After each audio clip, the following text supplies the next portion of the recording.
తండ్రి, ఇదిగోనయ్యా ఇక్కడ ఉన్న ప్రతి అప్పుల సమస్యలు ఉన్న వారిని చూడు ప్రభా. ఆర్థిక సహాయం లేక కుటుంబాన్ని పోషించలేని పరిస్థితుల్లో, జీవితంలో ముందుకెళ్ళలేని పరిస్థితుల్లో, నూతనంగా ఏది తలంచలేని భయాలతో ఇదిగోనయ్యా తెలిసి చేశారో, అజ్ఞానంలో చేశారో, ప్లానింగ్తో చేశారో, లేకపోతే నష్టమును బట్టి చేశారో, ఎట్టి వలన అప్పులు కలిగి ఉన్నాయని నువ్వు ఎరుగున్న దేవుడు అయ్యా. కానీ నీ బిడ్డలు ఇచ్చేవారు ఉంటారు కానీ పుచ్చుకునే వారు ఉంటారు కదా ప్రభా.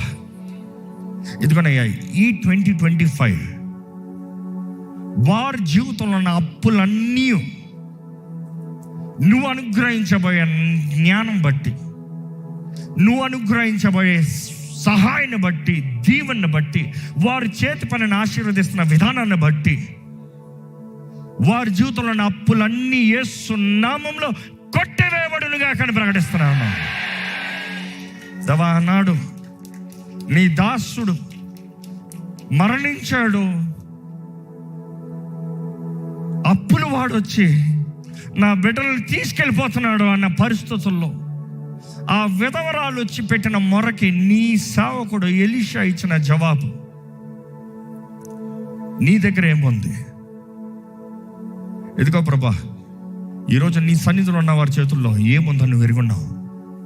వారు ఏదైతే ఉందో నీ సన్నిధిలో తెలియజేస్తున్నారు. వారు కలిగింది కొద్దిగా అయి ఉండొచ్చు, వారి సామర్థ్యత కొంచెమై ఉండొచ్చు, వారి దగ్గర మిగిలింది కొంచెమై ఉండొచ్చు.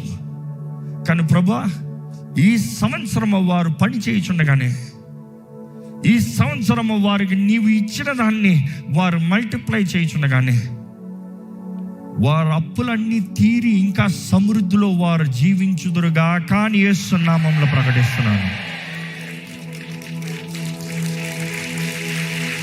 నువ్వు కార్యము జరిగిస్తున్నావయ్యా, నీకు వందనాలు.